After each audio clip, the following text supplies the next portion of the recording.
you for joining today's webcast on B2B price elasticity, an opportunity for price improvement. I'm pleased to welcome today's speaker, Mr. Dick Sobel. Dick is the Managing Director at the Pricing Analytic Group. Dick has over 20 years of experience in pricing analytics, optimization, price realization, and strategy. He started his distinguished career at Emerson Process Management, where he was an early proponent of pricing strategy within the Emerson group of companies.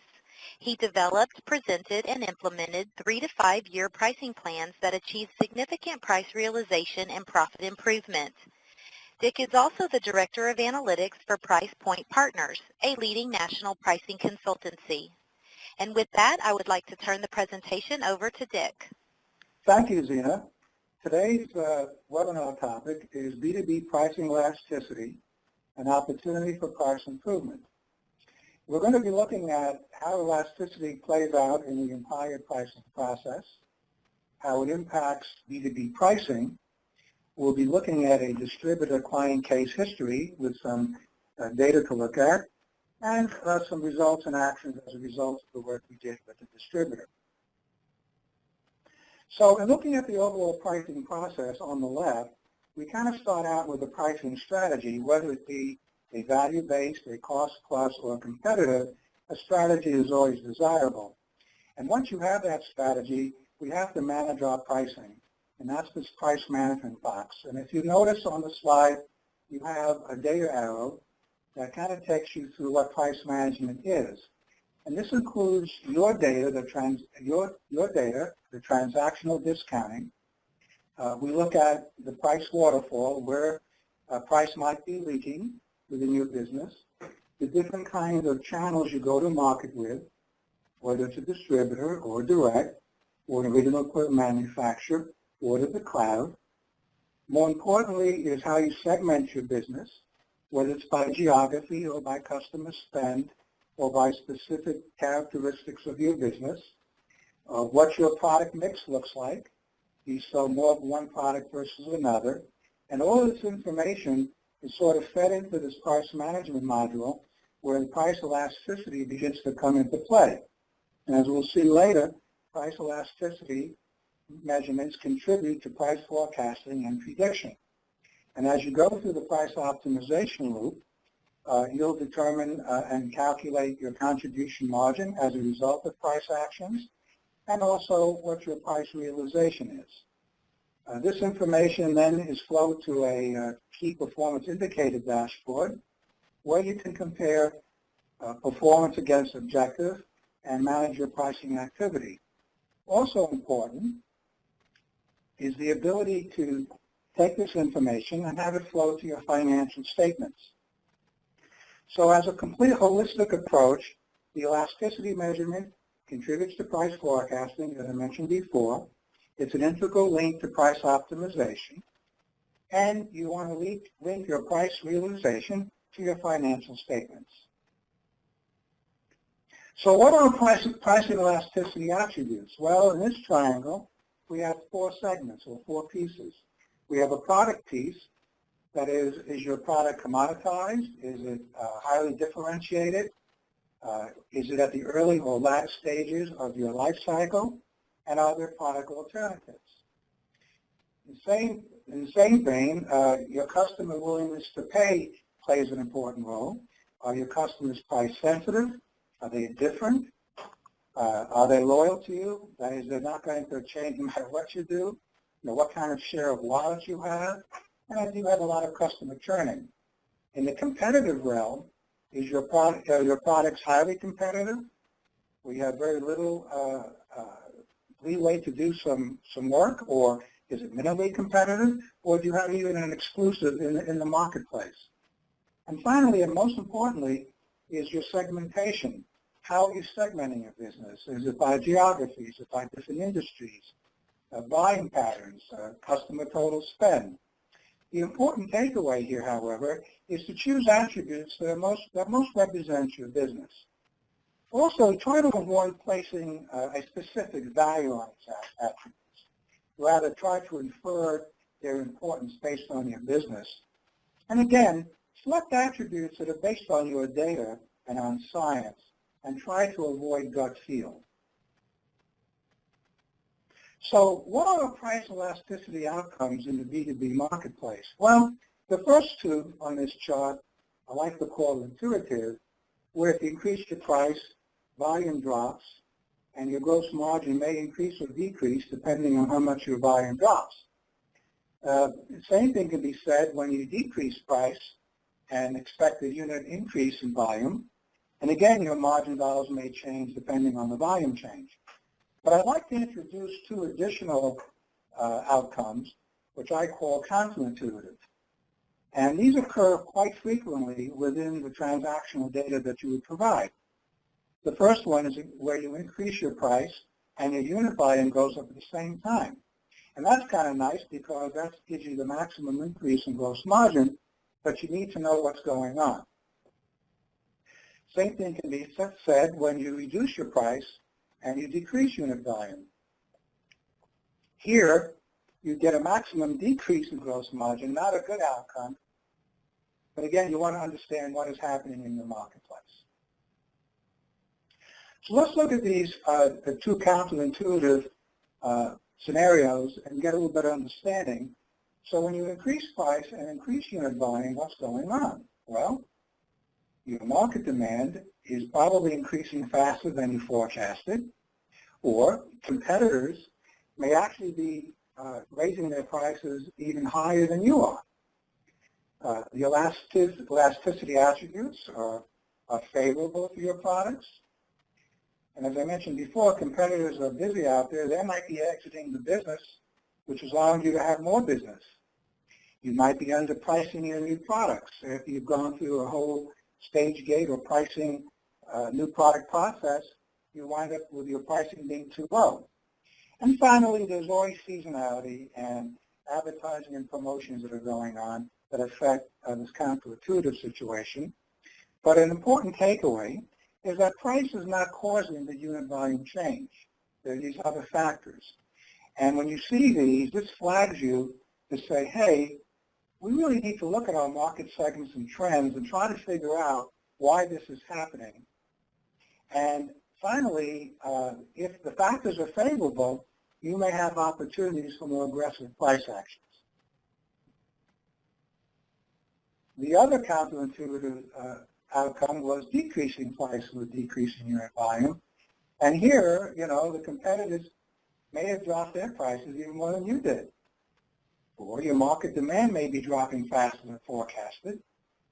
The elasticity attributes may not be favorable to your products.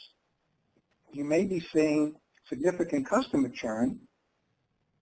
And again, competitive advertising and promotions and seasonality might be affecting your price, the outcome. Even though you're decreasing pricing and expecting an increase in volume, you're getting a decrease in volume.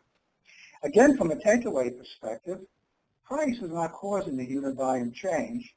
Again, you need to review your market segments and trends, find out what's going on.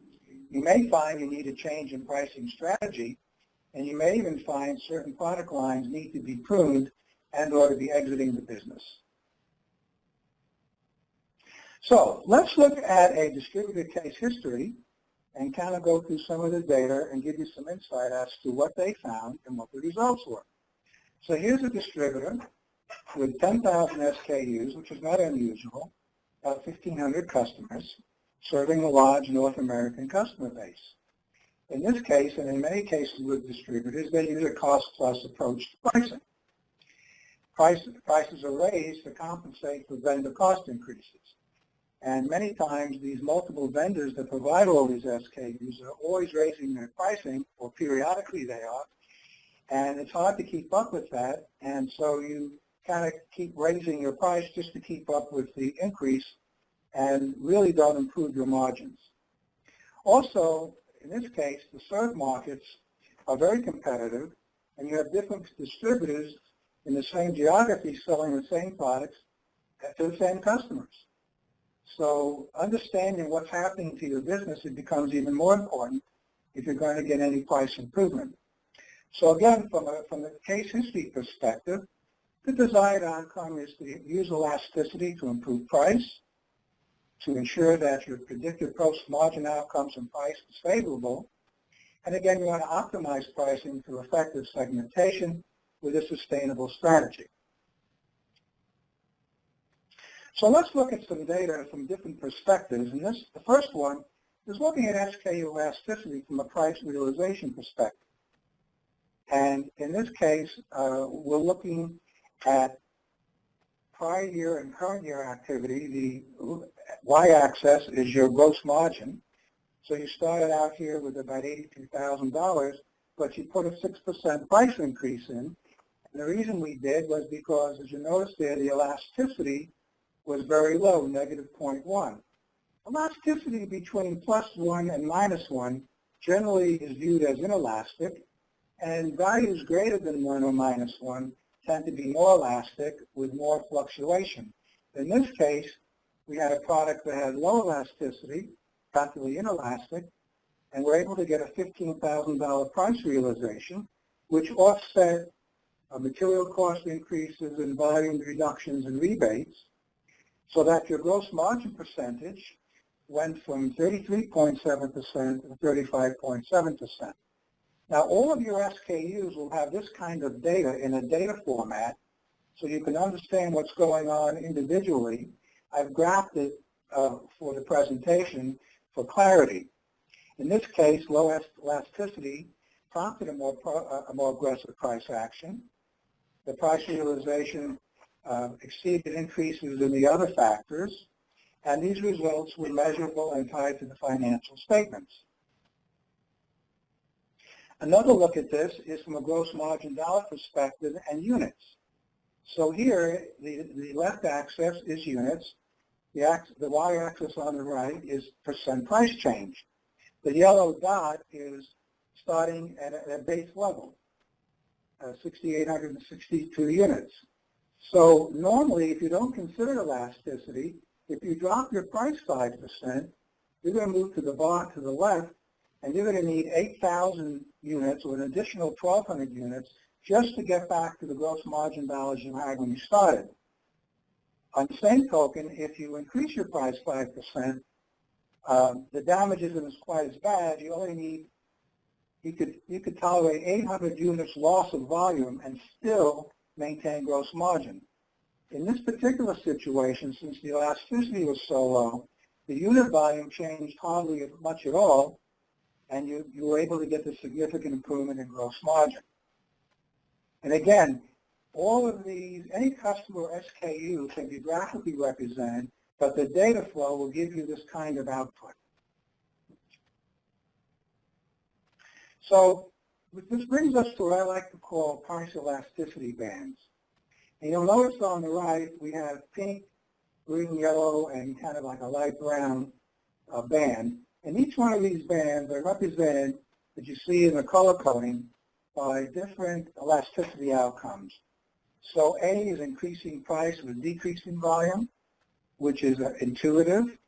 B is increasing price with increasing volume, which we talked about as counterintuitive.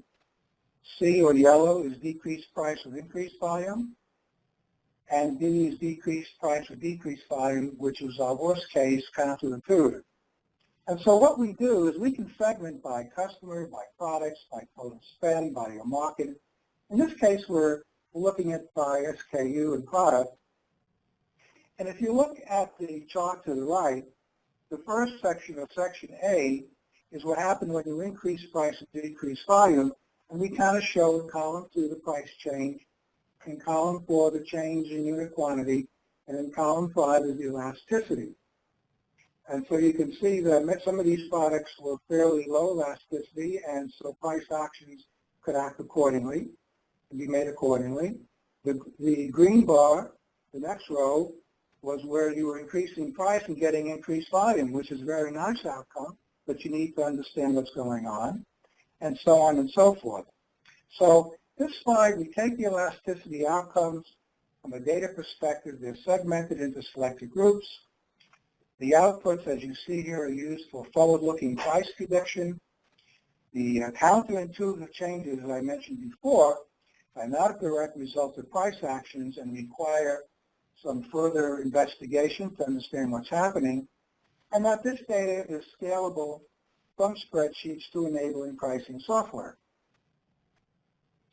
Okay, so I want to take a quick look at some individual cases where we're looking at different customers but with the same SKU. So we have, in this case on the bottom, a couple of small customers, 2 medium-sized customers, and 1 large customer for the same SKU. And the axis on the left is the percent price change. The axis on the right, which is represented by the bars, are units. And the interesting takeaway, we're going to look at both the previous year and the current year and then make a comparison. But the interesting thing here to look at is even among small customers, there are different outcomes. Customer 1D is counterintuitive. It's a small customer. Price was reduced and unit volume was reduced. The other small customer, price was increased and unit volume increased. Same with medium. Price was increased, customer 3A, and unit dropped, which was intuitive. And then 4B, which is a medium-sized customer, price was increased and unit volume went up. In the next slide, we look at the current year, and you'll find as we do the comparison, a similar activity occurs. Small customers among their group acted differently, and medium customers acted differently. But the takeaway is to look at this slide. If we look at the left and look at customer 1, it was a counterintuitive decreasing. The price was dropped 0.4%. So in the new year, it was decided to be no price change, but the unit decline continued, and they had determined that they had price factors that were going on that were not favorable to them in terms of competition, and they'd made further adjustments. Customer 2 was a counterintuitive increasing. And, they decided, you know what, for this particular customer, we really need to see if we can get them back into an intuitive situation. Let's see if we can, what happens if we drop the price. And you can see in 2C on the right that they got a very significant increase in unit volume. At number 3, they had raised the price almost 1%, had a volume drop, and they made a pricing mistake.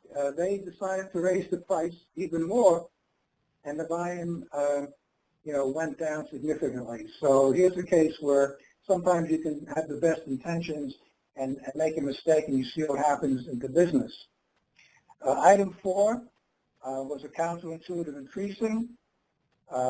They kind of backed off a little bit. They did not increase the price.